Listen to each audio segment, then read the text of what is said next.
significance? Tu B'Av. Very, very mysterious. The Talmud says that today is the 15th day of the month of Av. The Talmud says there was no holidays for the Jewish people like the 15th of Av and Yom Kippur. These are no holidays like these two holidays. Why? Well, some say they're the two most joyous holidays. Now, why is Yom Kippur so joyous? Well, it's pretty awesome to be forgiven by God, right? Forgiven by God. In fact, in Jewish thought, if not for Yom Kippur, humanity would cease to exist. If God didn't forgive us, we would eventually just kind of dissolve, right? Because when no one's perfect, and if you don't follow God, then, it destroys you. But every Yom Kippur, God forgives us, gives a second chance. In the temple times, it was a very, very special holiday. The high priest would celebrate. The prayers describe. It was like there was like the sense of victory in the air that everything was made amends with God. This holiday is called. Tu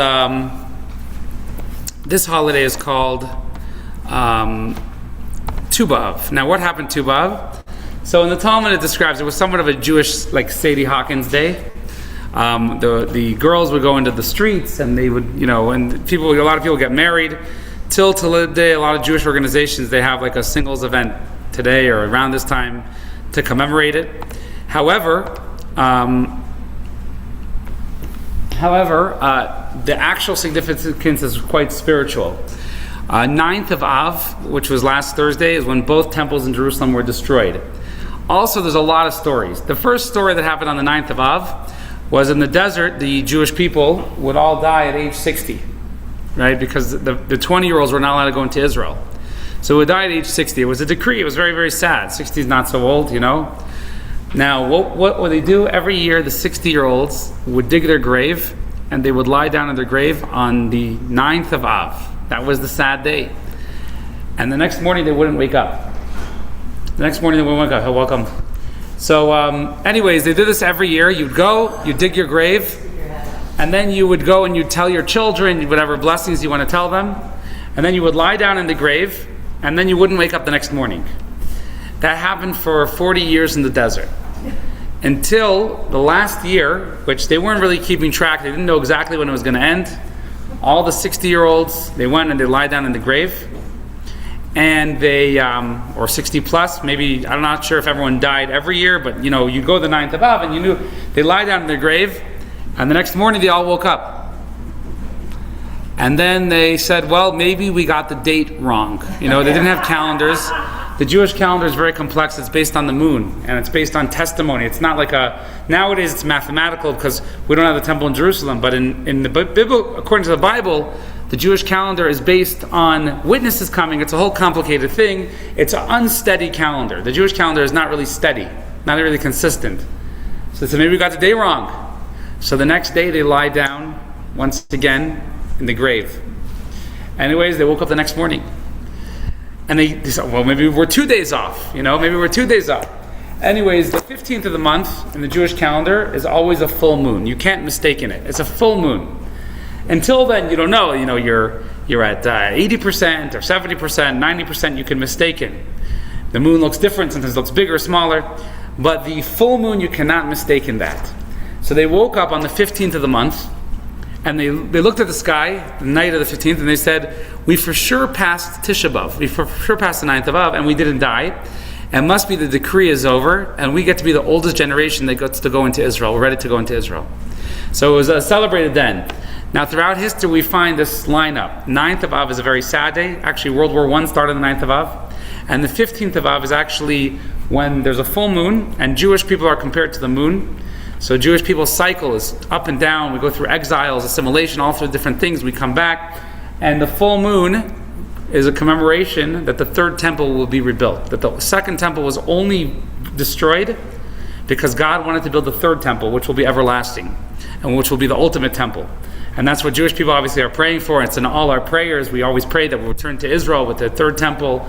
And so that's today. It's a significant holiday. It's the 15th of Av. It's actually like kind of a lucky, happy day. All right, let's go. Lesson 3. So this is a really, really good lesson. Last night I kind of got into a heated discussion after. Sometimes people are like, wait, if, obviously politically, the dopamine levels in the political news is always extremely excessive, and always like, what? So people sometimes ask me after the class, they say, oh, we're so into equality. Where's the equality? How come this person's above the law, this person? So this one here is very interesting. It's about the American dream. The American dream is something which is heavily spoken about nowadays.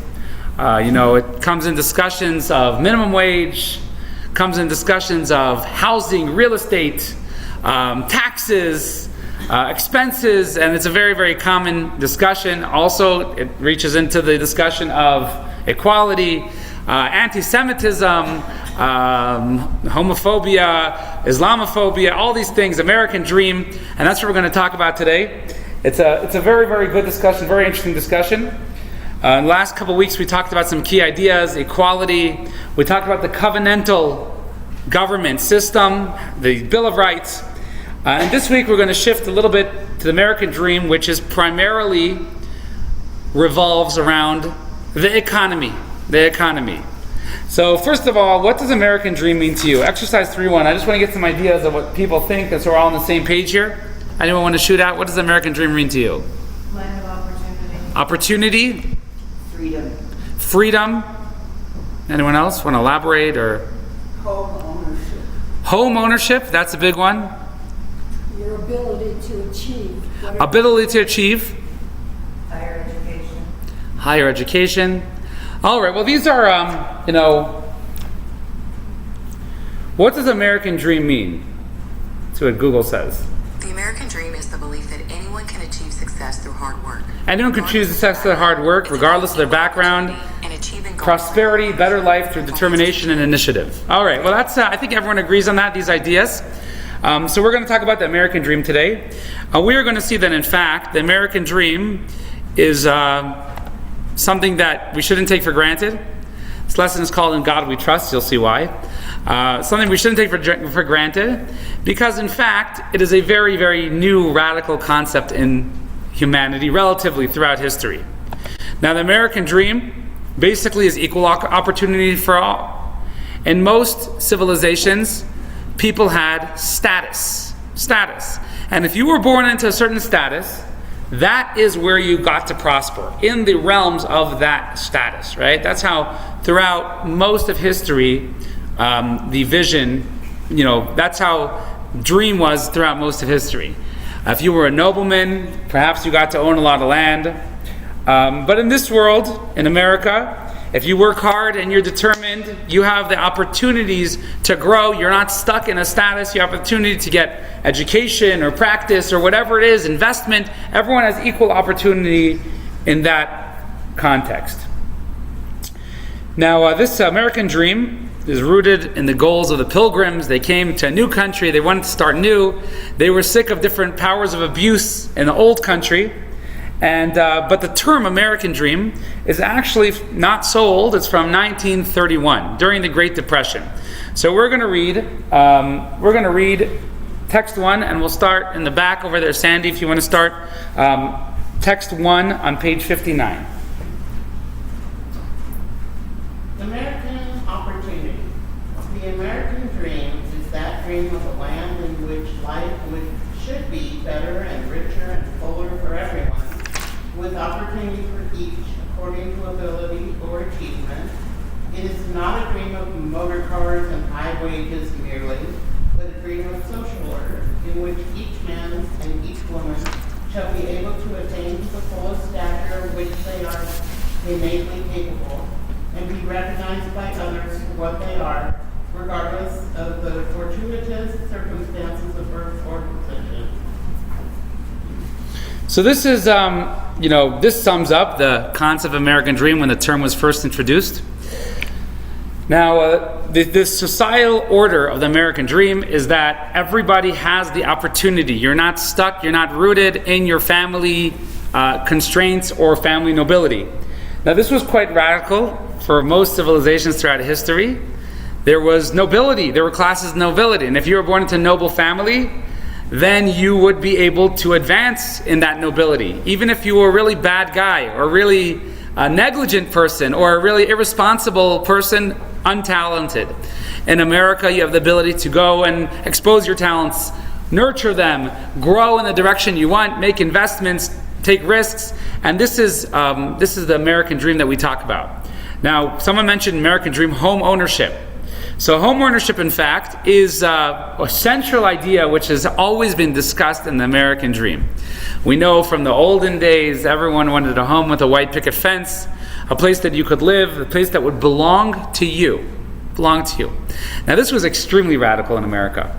Home ownership throughout history was basically non-existent throughout most of humanity. And we'll see exception to that, but throughout most of humanity.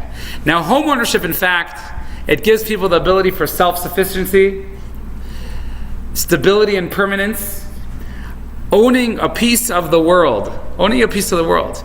Now, this is very strategic in having a country. You want people to defend your country. You want people to fight for your country, to believe in your values. If they don't have skin in the game, then they might not. They might say, actually, I'm going to go to another country. But home ownership gives you skin in the game. This is your country. What are you going to do about it? What good are you going to do for your neighborhood, for your surroundings? So home ownership is a very, very powerful idea. You know, people, there was someone recently, they wanted me to send out a survey to see what people, want in Chabad. So I told them, I said, you have to understand, I'm in contact with hundreds of people, and they're extremely diverse people with different needs. When you send out a survey, I guess, public emails have a national average of like 20% open. Nonprofits are about 30. I actually am about maybe 40s, right? But then only a percentage of that answer, and then you don't know, and then a lot of them don't have skin in the game, right? If people are paying heavy membership and they say, hey, where's my money? Then they want a decision, they want to make a decision. They want to be part of the decision, but people are not. Or maybe they are, but their interest is supporting something remote from them that they'll sometimes come to. They don't have skin in the game. Home ownership gives skin in the game. It gives skin in the game, right? And people will say, hey, this is my home. I need my rights, my family. It was a really, really important idea. Now, this was extremely radical. If you grew up in an Orthodox home, you knew what a paritz was. A paritz. You grew up with Hasidic stories, which there are literally thousands of them, of Jewish landowners who are thrown in a pit by the governor of their land. In Russia, you had the Tsar who owned the country because that's how royalty was. You were ownership of the country, and then you give your friends and noble families regions to manage, to govern, and they get to go and charge rent. Nobody owned their home. They get to charge rent and raise rent, and then you have many stories of what are called paritzes, which were the Russian governors who were very anti-Semitic, and some of them were good and some of them were nice. They were all sorts of counts and noble people who were children of noble people, and they would get the land and manage it. And a lot of times they made life hard for Jews. Sometimes they didn't. A lot of times we know the stories of them throwing people who can't pay the rent into pits until the community would. This was generally the order of society. In England as well, land was passed down through nobility. And it stayed that way. So most of the country was just owned, so to speak, by a few people. And they didn't necessarily even own it. They just had the rights to rent it and the rights to run it however they wanted. Now, so if you were a farmer, average person, you answered to an owner. It wasn't really your land. And you always had this impending fear that maybe he would change his mind, do things differently. It did not belong to you. Now, the founding fathers, they rejected this model. And they came to the New World. They wanted free citizens, a society without titled nobility. In other words, people can work through the society and own more homes, but they wanted people to give people the opportunity to set up their own life as free, independent people. And this would ensure independence, responsibility, personal liability, that people have a stake in this country, and that's what makes them free. So we're going to talk about this today, and we're going to see where the blueprint came from, and it's actually quite fascinating. there are many people when I introduce this course, mainly people who, talking about giving out surveys. JLI, thank God, this year had over 100 enrollments, which is pretty big, I think, for a place like Prescott. And when I started JLI, I had to take the financial plunge, initial financial plunge. It's very expensive. And I asked a bunch of people, would you come? And they said, yes, it's wonderful. Anyways, I quickly found out that they actually never come, right? A lot of times people say they have good intentions, but ultimately we track what people do. That's where the money is nowadays. That's where Google and Facebook, they all try to watch people's habits. Anyways, that's on the side note. So we're going to get into, so when it came to this course, a lot of people said, I know the founding fathers spoke with rabbis about the Talmud.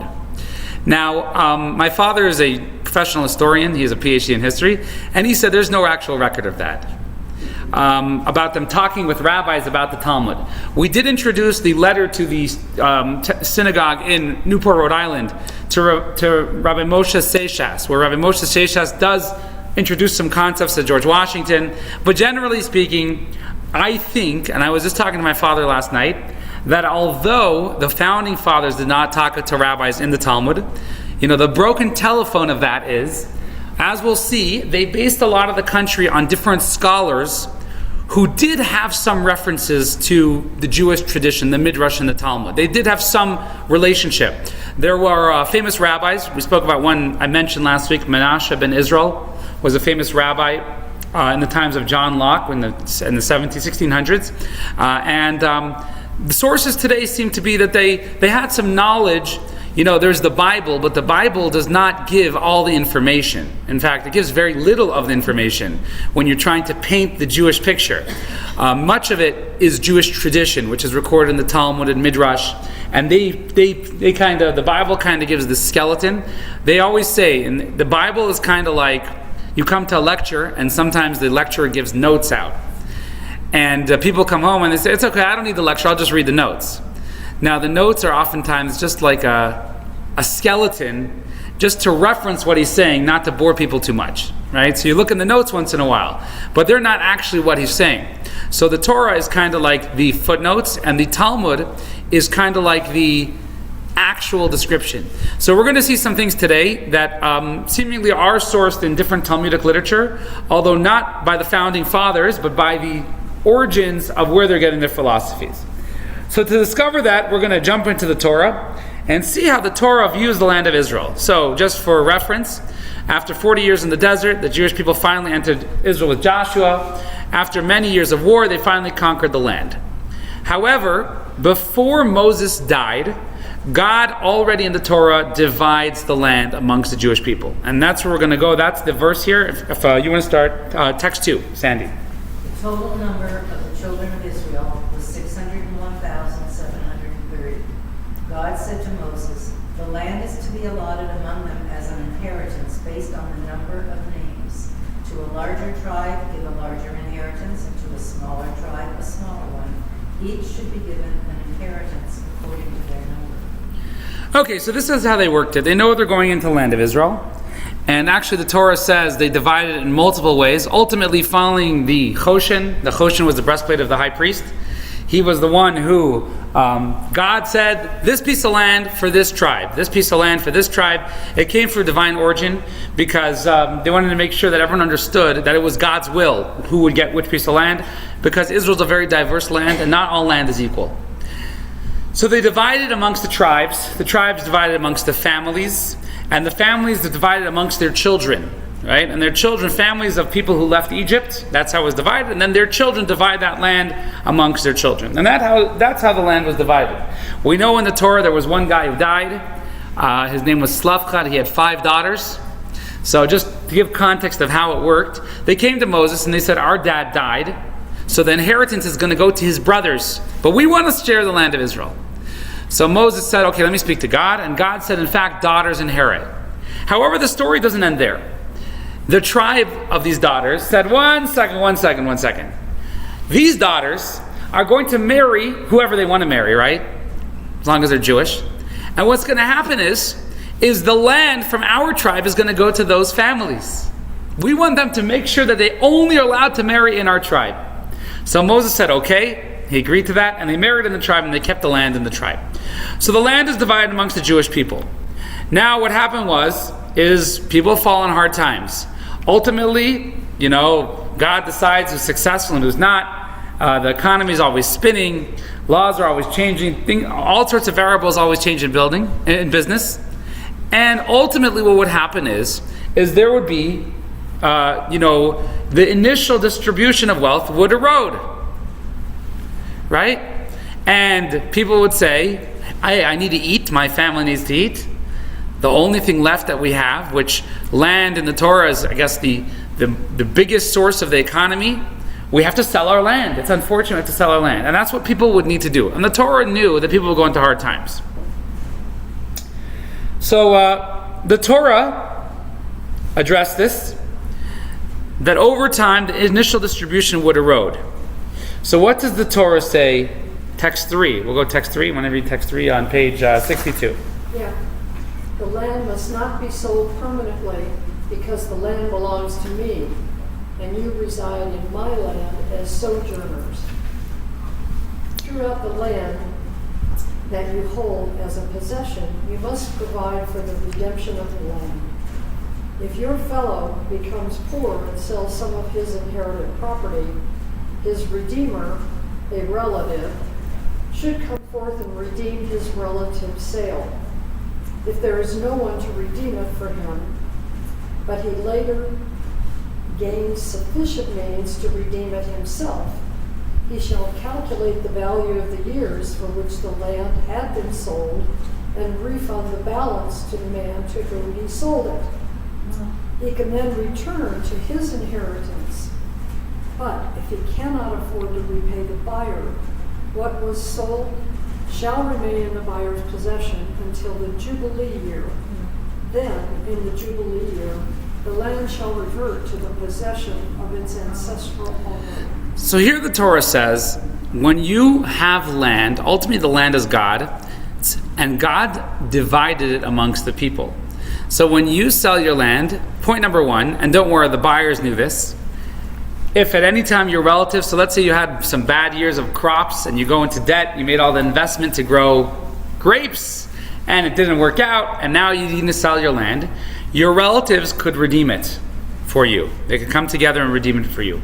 And they would obviously a fair transaction. This wasn't a surprise. This wasn't a loophole law against the buyers. And if not, then when you reach the Jubilee year, so every 50 years is a Jubilee year in Israel, it was at that time, then the land ownership would reset. Now this idea was in the Torah, this great reset, was in order for the land to go back to its original families. And this is called the law of Jubilee. Now every mitzvah, so actually in Israel the land was essentially belonged to original families, and essentially you would be able to lease it out. So when you would buy it, you wouldn't say, hey, I own the land now. You'd say, I lease it until however many years until the Jubilee year, because I know that I'm not going to be able to keep it past there. So that's how you would buy it. Additionally, you could lease it until the Jubilee year, and a family might come and say, hey, you got 12 years left. We're going to pay back your 12 years. You had these years here. We're going to pay back your 12 years. So that is how real estate worked in the temple times in Jerusalem. Now, everything in Judaism, every mitzvah, has many different layers. We're going to look in Rabbi Yaakov of Orleans, who was the author of the Bechor Shor in the 12th century in France. And he was Orleans is actually, we know New Orleans, so this is Old Orleans in France. And this is how he explains this law. Jubilee laws of the return of land, because people's livelihood depends on the possession of fields that generate produce. God doesn't want people to be left without a means of livelihood, and therefore instituted that land cannot be sold forever. So here he explains, he says in the Torah, God wants everyone to have land, right? So in the Torah, the Jubilee year is in order to reestablish, there might be some people who they lose their land, right? And then they can never get it back. They can never get it back. So in the Torah, there's a great reset every 50 years. The land goes back, everyone has a fresh start. They can start again and start living on their land and living like that. Now, there's advantages to this, as we said before. If everyone has a stake in the land of Israel, then they're there. Their presence is there. They'll fight for it. I want to note there, interestingly enough, so Jethro is Moses' father. So Jethro's father-in-law. Jethro is Moses' father-in-law. He's the priest of Midian. Now, anyways, he comes and he joins the Jewish people for a little bit in the desert, and then he goes back to Midian. But Moses famously tells him, he says, I'd love if you go to Israel. Your family goes to Israel, but you're a convert. You're not going to get any land. Now, converts in Judaism are considered fully Jewish. Right? They're considered fully Jewish. However, they don't get the ancestral land. And that was considered, Jewish people are always pushing away converts in Jewish law, right? Because we tell them, why do you want a bunch of anti-Semites to hate you, right? Because we don't believe that everyone needs to convert. We believe, as we spoke in the previous course, the Noahide laws are actually for the world. We shared a fascinating video. Did anyone see the video Holy Smokes that just came out? We shared a fascinating video on Tisha B'Av, on the 9th of Av here, came out. It's called Holy Smokes. It was about this interesting archaeologist who discovered the Ketoret, the incense from the temple in Israel. It's a very, very fascinating story. But his name was Vendel Jones. And Vendel Jones, you may have heard of him, he was a huge Noahide in Israel, a huge Noahide teacher. And in it he actually goes, his daughter eventually converts to Judaism. And he goes to a mountain with his grandson and he says, see this land of Israel? He lived in Israel. He was a war hero. But he said, see this land Israel? He said, it doesn't belong to me, but it's at least my grandson's inheritance. It belongs to you. Anyways, so going back, converts didn't get, but Jewish people, they kept getting their ancestral land back. Now, after the temple was destroyed, Jewish people lost control, the Romans took control, and all these Jubilee laws, the Jubilee ended in the Second Temple, and all these Jubilee laws became theoretical discussion in the Torah. In order to do the Jubilee, you need the temple and the Sanhedrin in Jerusalem to announce it with all sorts of technicalities. So the Jubilees basically became kind of theoretical laws, spiritual laws, laws that Jewish people pray for and hope for. However, in the period of intense political and intellectual renaissance in Europe in the 1600s and the 1700s, they came back to discussion, the Jubilee laws. And this is the context. I'm going to share a video, and this is the context how it came back into discussion, and actually through this came and actually seeped into the America founding.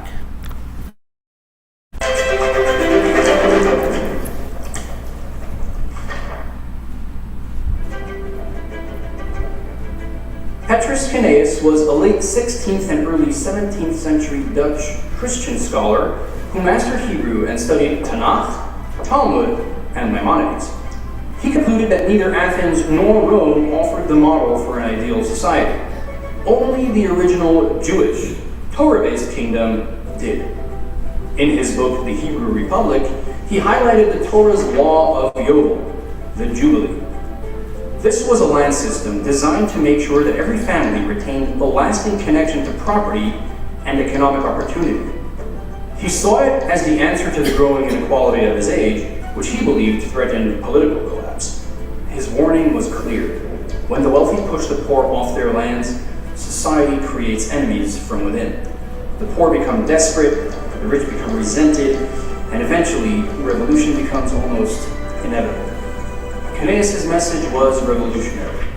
A society that serves only an elite will eventually fall. The Torah's land system prevented that by guaranteeing broad and lasting ownership. In 1656, the English thinker James Harrington expanded on these ideas in his book, The Commonwealth of Oceania. Harrington saw political power as flowing from economic power. In other words, whoever controls the land usually controls the government.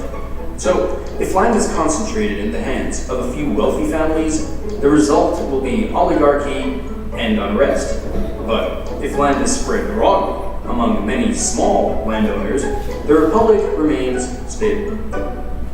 For Harrington, the strong middle class of small landowners was essential. His proposed solution was enforcing limits on landholdings. These ideas later crossed the Atlantic. John Adams, who was deeply influenced by Harrington, wrote in a letter to James Sullivan on May 26, 1776, that power always follows property. To Adams, liberty required land ownership to be accessible to many people, not just to a privileged few, because when most citizens own land, they have a stake in the system. They'll protect the laws and freedoms that protect them.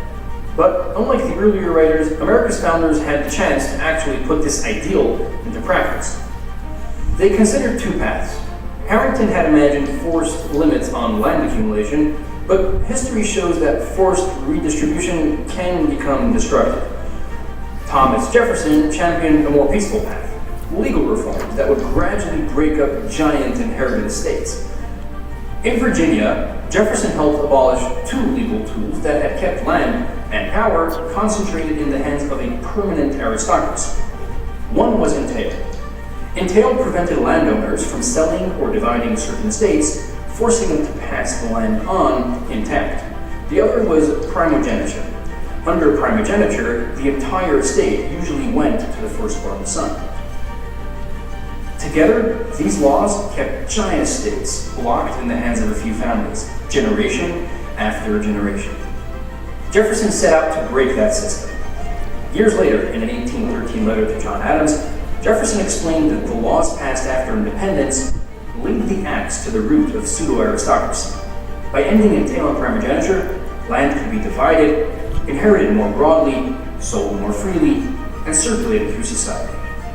That meant more Americans could become landowners, and with land came independence, with independence came political power.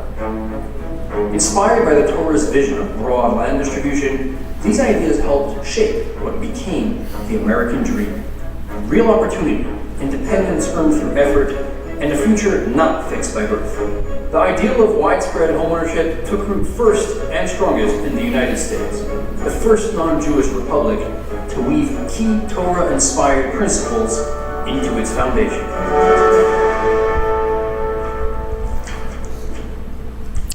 All right, well, just to go through the book, we don't have enough time, but in the book, if you look on text 65, this is the text from Cineas. Cineas was a Hebrew scholar, and he wrote a book, The Hebrew Republic, which I do believe, yes, that has a lot of Jewish tradition passed down to it. So this is where the Jewish tradition in the Talmud comes to American law, albeit in the 16th century, right, 17th century. These are the philosophies that he came up with.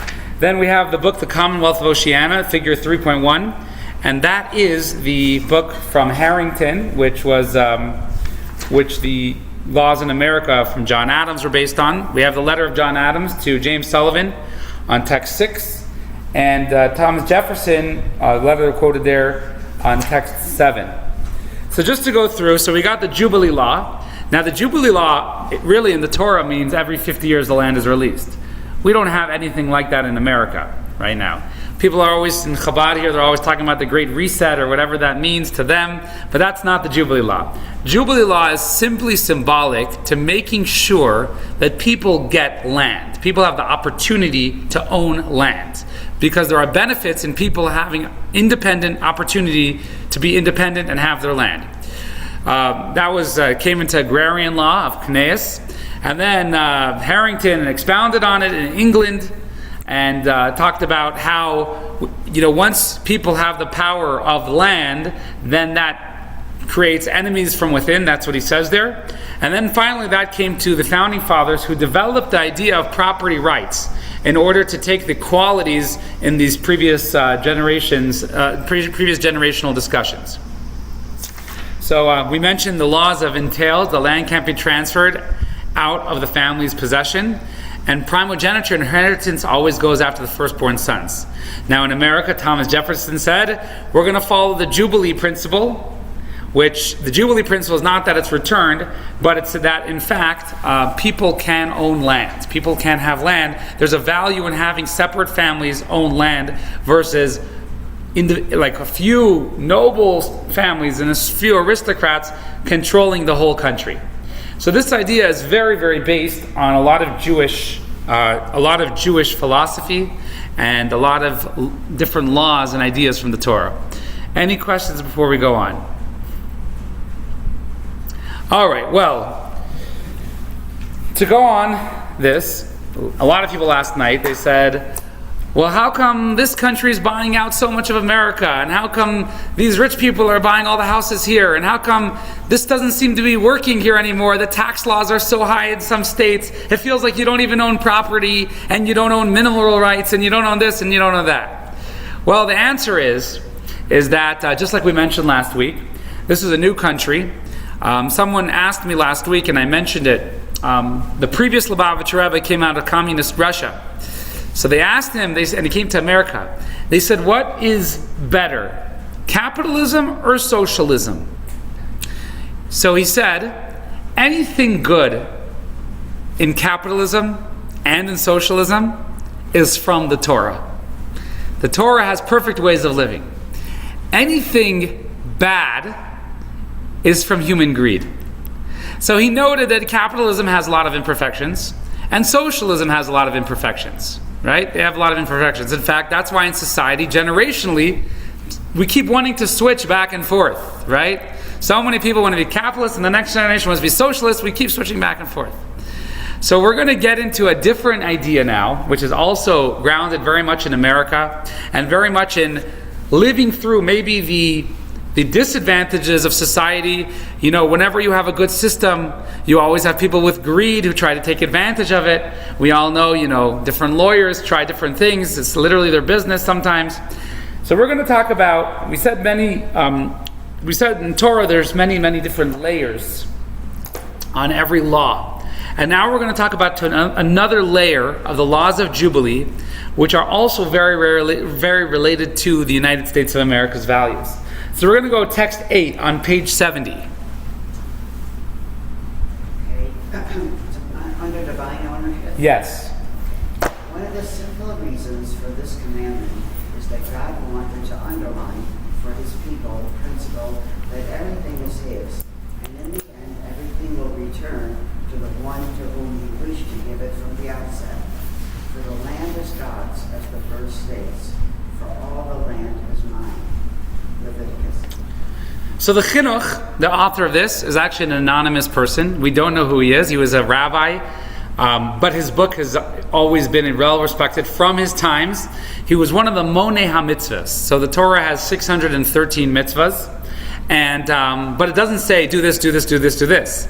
They're all extracted through traditions. Some of them are very clear, some of them are not clear, and there's a slight dispute of what the 613 mitzvahs, I'll give you an example, is wearing tefillin on your arm and your head. One mitzvah or two mitzvahs. And these are discussed by the Monei HaMitzvahs. The Monei HaMitzvahs are the counters of the mitzvahs. Most famous was Maimonides, was one of them. He wrote a book, Sefer HaMitzvahs. He wrote his book to simplify things for simple people. But many rabbis of his time said, no, this is brilliant work. He really did a thorough observation of all the rabbinic tradition in the Torah. Another one was the Chinuch we just quoted, the Sefer HaChinuch. Now, he says different things about himself, but he didn't want to put his name. He was very humble. They know he was from Spain. They know he lived in those times. But the rabbis right away, when this book came out, they right away recognized this as extreme genius. So he said one of the ideas of the Jubilee year is to remind people that you don't actually own anything, because everything belongs to God.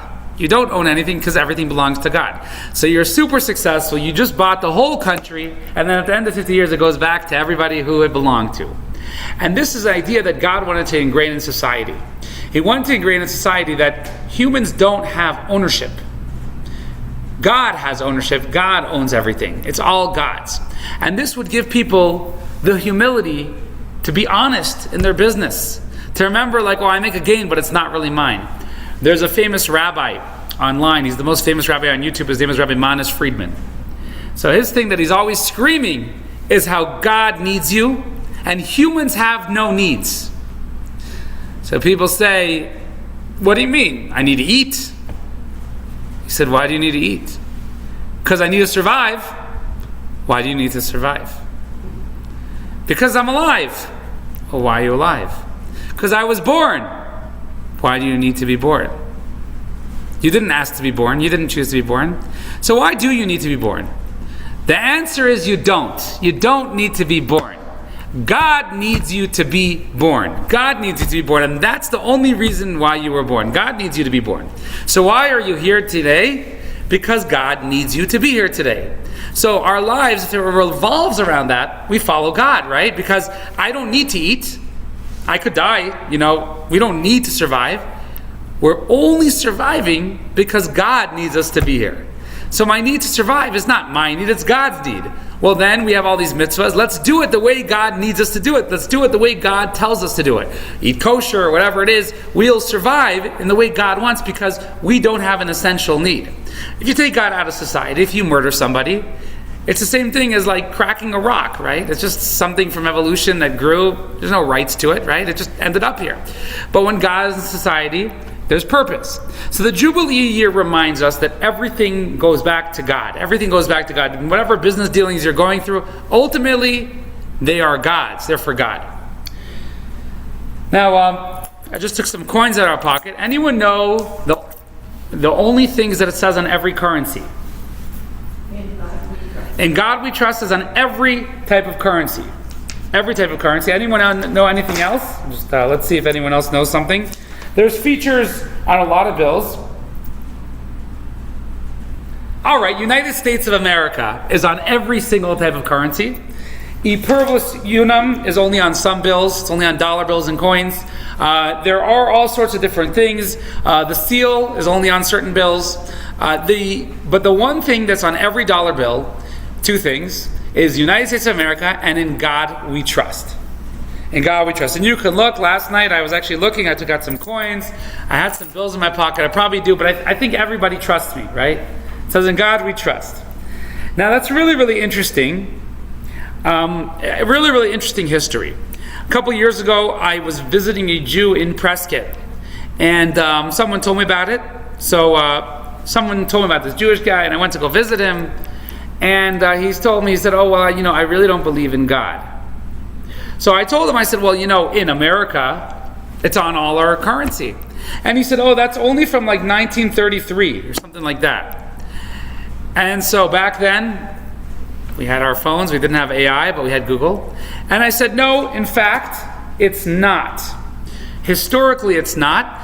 It's actually from the times of the Civil War. It was on coins since the time of the Civil War. It came to the dollar bill in the 30s. But it was on coins for many, many years in America. And we're going to read the history of that. It's really, really interesting. So text 9 on page 70. The motto "In God We Trust" was placed on United States coins largely because of the increased religious sentiment existing during the Civil War. Secretary of the Treasury Salmon P. Chase received many appeals from devout persons throughout the country urging that the United States recognize the deity on the United States coins. As a result, Secretary Chase instructed James Pollock, director of the Mint at Philadelphia, to prepare a motto in a letter dated November 20th, 1861. Dear Sir, no nation can be strong except in the strength of God, or safe except in his defense. The trust of our people in God should be declared on our national coins. You will cause a device to be prepared without unnecessary delay, with a motto expressing in the fewest and tersest words possible this national recognition. The Congress passed the Act of April 22nd, 1864. This legislation changed the composition of the 1-cent coin and authorized the minting of the 2-cent coin. The Mint Director was directed to develop the designs for these coins for final approval of the Secretary. In God We Trust first appeared on the 1864 2-cent coin. A law passed by the 84th Congress and approved by the President on July 30th, 1956. The President approved a joint resolution of the 84th Congress declaring "In God We Trust" the national motto of the United States. In God We Trust was first used on paper money in 1957. In God We Trust was gradually included in the back design of all classes and denominations of currency. All right, so here we have In God We Trust. Comes up from the time of the Civil War. Sorry, I made mistakes. It was in the 50s. It finally came on the dollar bill. Now, this was the time in the Civil War, so it's interesting, actually, if you're into antiques. They have the Confederate bills and currency, and they have the North. And they were actually, both sides were really worried if they lose the war, there's going to be crazy inflation, right? Because their currency is going to become totally void. Anyways, the country was really torn apart. And this became the motto, In God We Trust, that, ultimately God's going to be in control of things. No nation can be strong except in the strength of God, was what we just read. And eventually this became a national motto, In God We Trust. And it came onto the currency. So now, there's two interesting things. I saw you looking some bills in the back. Okay, where they say In God We Trust? Okay. If not, they're pre-1856. All right. So, No, 1956. 1956. Sorry, the bills, right? Coins are going to be okay. So we're gonna kind of tackle something really, really fascinating. Number one, when we look around the country, we find that specifically it doesn't say In God we believe or In God we have faith. It says In God we trust. So it's a very interesting choice of words in Judaism. There's belief, there's faith, and there's trust. And the choice is on God we trust. Another really, really interesting thing, which we're going to point out today, is it does not say In God we trust, I don't know, in stadiums or on front of government buildings. There might be one or two that it does, I don't know. But it's not commonly a law that has to In God we trust on your driver's license. It says In God we trust on the currency. In God we trust is everywhere around the economy. So it's really, really interesting how historically and perhaps divinely ordained that number one, it says In God we trust. And number two, it's on currency. It's in the economy. I mean, think about it. There's so many places they could have put In God we trust, right? So many places they could have put it, but this is specifically where it is. So first what we're going to tackle, that in Judaism there's a very, very distinct difference between trust and belief. Trust and belief. In Hebrew the words are bitachon and emunah. Trust and belief. So here we have the Lubavitcher Rebbe. He writes in text 10 the difference between trust and belief. You can read on page 72. Pass. Sandy in the back. Sandy on the back left. Can you say? Yes. Trust versus belief. The first and foremost duty is to strengthen the basis of our very existence. That basis is the foundation upon which this country was born and is stated on every dollar bill printed in the USA. In God we trust. There are various words which roughly express the same meaning as trust. For example, belief, faith. Trust, however, has a meaning which is more profound than mere belief. Belief is in a deity. Does not always mean unquestioning confidence in that deity's willingness to help a person in every facet of life. One can believe in God, but not to the extent that one puts its trust in God.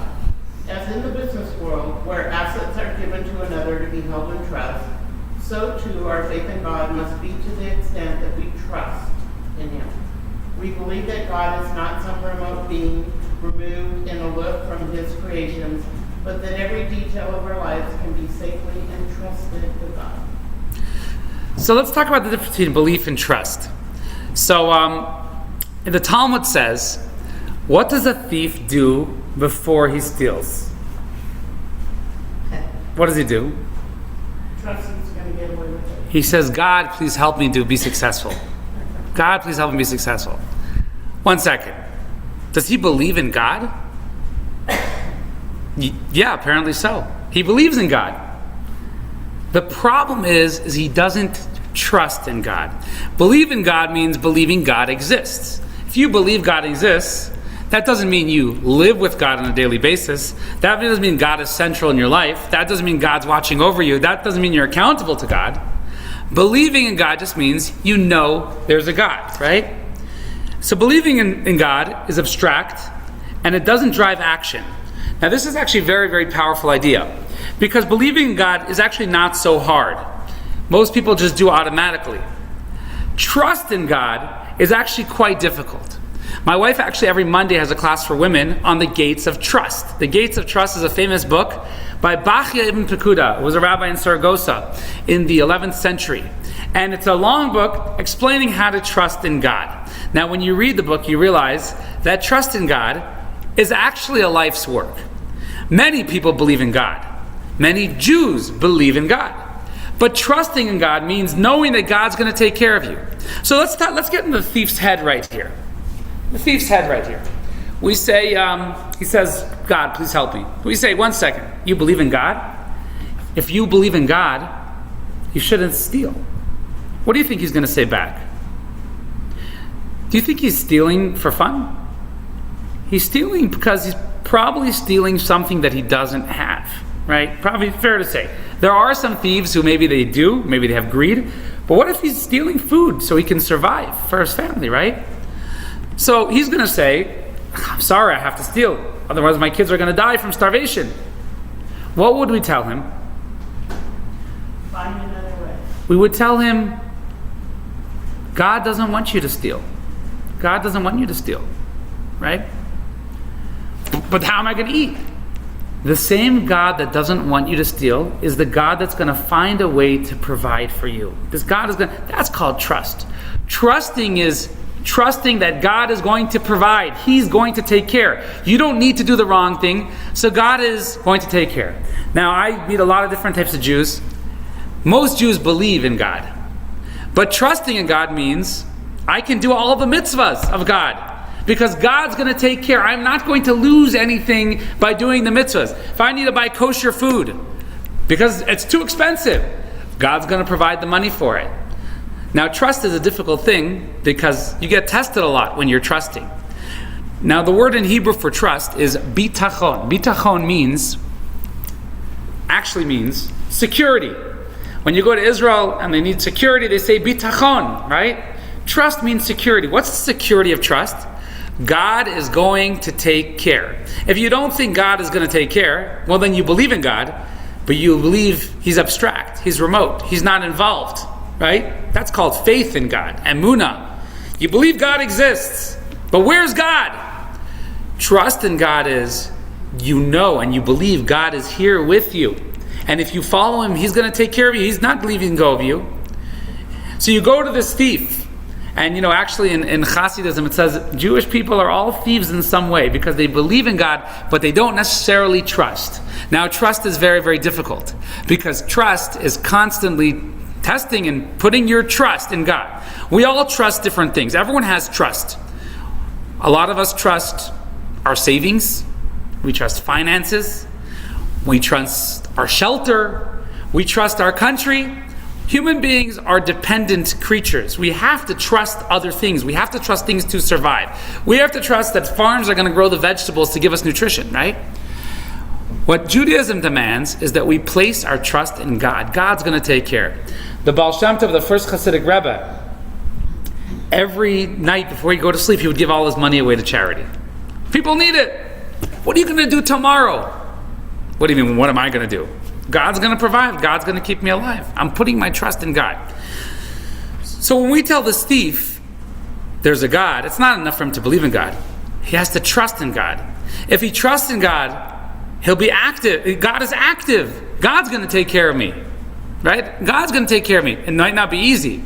So I want to tell you, in Judaism, in a lot of places, it says that trust is like the main mission in life. Trusting in God is the main mission in life. And God always makes you trust in Him. You feel good that you can trust your savings. Well, God's going to find another thing where you need to trust Him. Maybe it's your health. Maybe it's your children's health, your friends, whatever it is. God is always going to put you to a place that you need to place your trust in Him.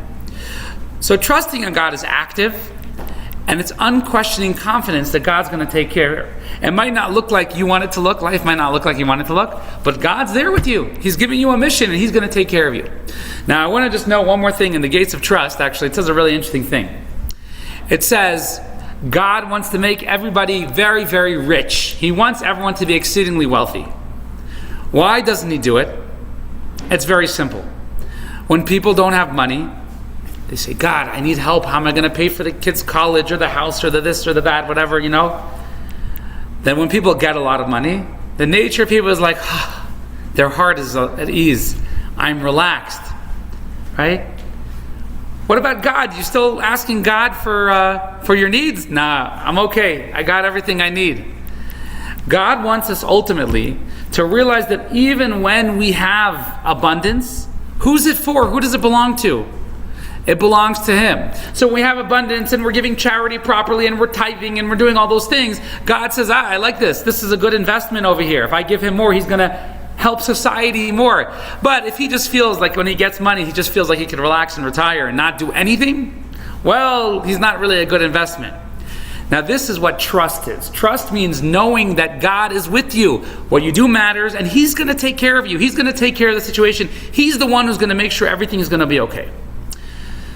So that is point number one. This is why it's interesting we use the word "in God we trust." We're saying that when we're in business, our economy is not driven by greed or by people. When we're in business, we got to be honest, because God is who we're trusting here. This is all just belongs to God, but God is who we're trusting, and that's what has to power business dealings. Where business dealing is where people can get the most dishonest in society. The best people can fall to the worst things. All right, now point number two. So that's point number one. That's the idea of trust. Now we're going to get into why this has to do with the economy. We'll read text 11. Sandy, if you read text 11 on page 73. Rava said, after departing this world, when a person is brought to judgment, they are asked, did you conduct your business dealings faithfully? Did you designate times for Torah study? Did you engage in procreation? Did you await salvation? All right, so here we have this famous statement from the Talmud, from Rava, in Tractate of Shabbat. He says when a person dies, he goes before the heavenly judges, and they ask him a bunch of questions. Now, I just want to note, they don't want to see necessarily what you're going to answer, but they're going to look at your actual actions, right? So their first question was, did you do masa umatan be'emuna? Were you honest in your business dealings? After that, they said, did you study Torah? Did you have tried to get a family? Did you wait for the redemption? It's a big mitzvah to wait for the coming of Mashiach. And then the judgment is passed, and that's what goes.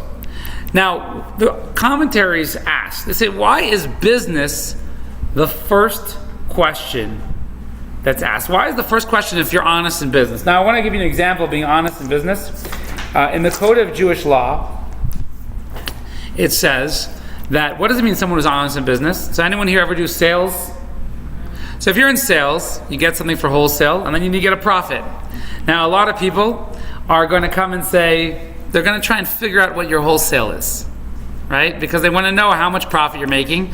Maybe they can get it cheaper, make a bargain, go to someone else. So the Jewish law says it's the nature of a person to lie about their wholesale. Say, I'm just making $1 on this. It's as if you really believe in God, you should tell the truth. Say, I'm making $500 on this. You don't want it? Go to someone else. But I'm making $500. Now, what type of person could do that? Only someone who has faith that God is ultimately determining the success of their business, right? Then you could be fully honest. But if not, it's survival of the fittest. So the commentators ask, why is business so important? So here's one of the answers given. We'll do a second answer. When it comes to the red zone over here, studying Torah, family, redemption, that's relatively easy. It's relatively easy to be holy in a holy environment. You come to synagogue, you behave like a Jew, you study Torah, you pray, etc., you do mitzvahs. It's very easy to be holy in a holy environment. So those are really big things. The Talmud says, Talmud Torah, the Mishnah says, Talmud Torah keneged kulam. It says the study of Torah is equal to all mitzvahs. The study of Torah is a huge mitzvah. However, when you're doing it in a Jewish environment, it's not so difficult to do. Where's the real test in life? The real test is when you go to the marketplace, you're fighting for your survival, for your finances, for your business. That's where the real challenge is. You have people who are the most generous people. They give tremendous amount of charity. Yet, when they are in the realm of business, They are cutthroat like nobody's business. They fight and everything like that, and they're so cutthroat, that they really, really. But you come to them and you say, 1 second, you're so nice to poor people. Maybe you could be nice to, your client, your customer, or whatever it is. No, business is business, right? Business is business. We hear this all the time. The first question you're asked when you go to heaven is, did you do business honestly? Were you honest in business? Because that's where it counts. That's where it's a challenge. That's where the battle is. That's where the pressure is. Did you remember God when you were in synagogue? Oh, it's not such a difficult thing to do. In your home, did you remember God in your home? Also, it's not so difficult. Did you remember God when the business deal was failing, or you felt like you're being cheated, or you felt like somebody was stealing for you? Did you remember God then? That's where it counts. That is why it's so significant that it says, in God we trust when it comes to business, when it comes to cash, when it comes to money. Now we're going to see a deeper explanation of this. If you read text 12. Text 12 on page 74. Dwelling in the mundane. The first question we are asked when we're brought to divine judgment is specifically regarding our worldly pursuits, indicating that it is also first in importance. This seems puzzling. Our lives should have been structured such that we spend most of our time in matters of holiness, engaged in Torah study, fulfilling mitzvah, and doing divine service. Why was the world set up in such a way? And Torah endorses this, that most of our time should be spent on worldly matters. The explanation lies in the well-known concept that the purpose of creation is for God to have a dwelling place in the lower realms, even in the lowest possible place. Therefore, the primary and most significant divine service is not in matters that are inherently holy. This is the mode of service the soul operates on before and after it descends into the physical body. Rather, we should spend most of our time engaged in worldly matters. As the verse states, for 6 years you shall sow your field.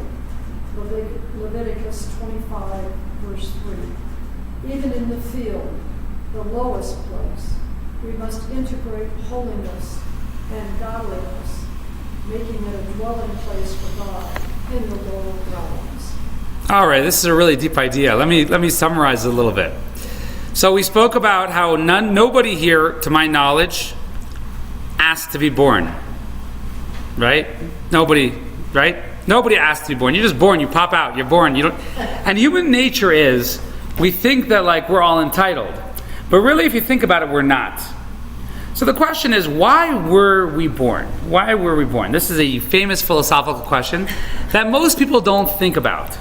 Most people don't think about the why because we think we're just like animals. What do you mean? Who cares why? I ended up here. Now the truth is, in Judaism, there's a lot of discussion on this. Why were we born? Now, in the Torah, there are spiritual mitzvahs and there are physical mitzvahs. There's a spiritual side and a physical side. Let's say Torah study is quite spiritual. Eating kosher, for example, it's quite physical. You're chopping your vegetables and your meat and this and that. Eating kosher is quite physical.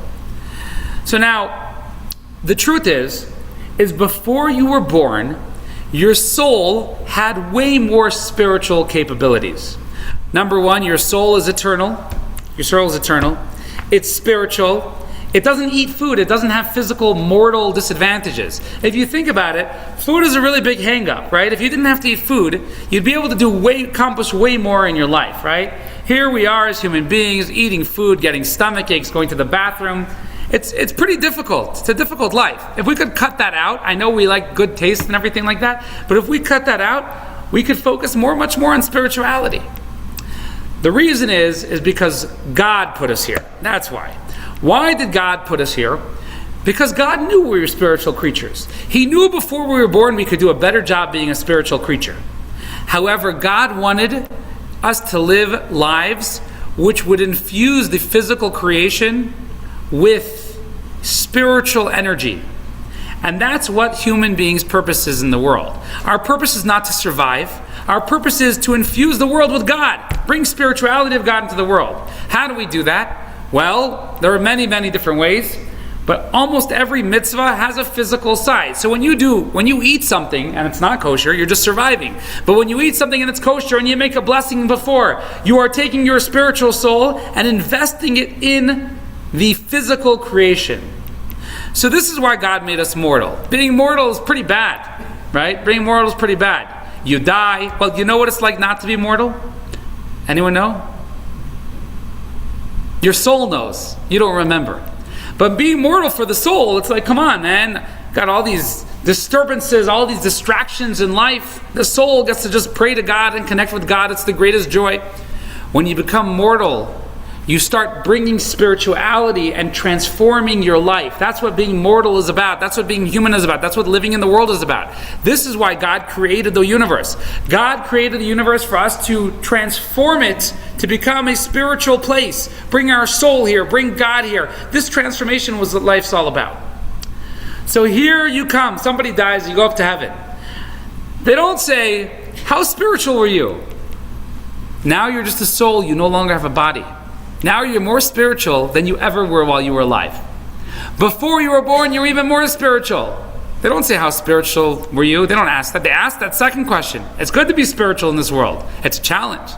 But their first question were, when it came to business, business is the rock bottom of the world. That's where you really have to battle. That's where survival of the fittest is. Survival. When it came to the economy, when it came to your finances. Did you do it? Did you remember God? Did you bring God to that zone of your life? Did you bring God to that zone of the world? Because that is the ultimate purpose of why you're alive. To bring God to that physical, mortal, mundane zone. That's why you came here. And that's why it's the first question. So this brings it full circle. We have the economy based on the Jubilee laws. And then, that brings the American dream. And of course, it's all in God we trust. We have to remember that God's in charge of it. Because ultimately God is the one who makes it function, and He's the one who brings honesty into the world and humility and makes it function. So our work is that every time you look at a dollar, you remember in God we trust. I'm not just going to business to make money. I'm going to this side of the world to make a difference, to make a godly difference in the world. To remind everybody that God exists. This is also done, people asked me yesterday, they said, what do you mean? People were talking about all the different difficulties of American dream. So I noted that, I'll talk about it a little bit more after, but I noted that ultimately, the economy is always flipping and it's always going nuts in America. But people asked me about capitalism a little bit.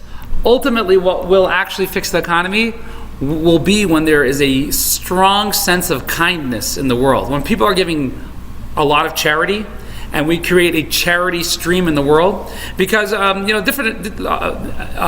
people are giving a steady stream of charity, that essentially will finally balance and fix the world. I'll talk about it a little bit more after. We'll watch the video at the end.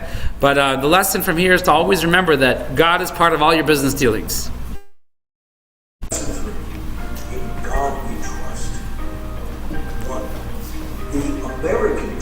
Rooted in the idea that anyone, regardless of their background, can achieve success through hard work and initiative. Home ownership is a key symbol of this dream, representing stability and independence. 2. The Jubilee system, as outlined in the Torah, ensures a fair distribution of land by returning to its original owners every 50 years. This system was designed to maintain economic independence. 3. In the 16th and 17th centuries, European political philosophers like Petrus Caneus and James Harrington rediscovered the Hebrew Bible as a guide for governance.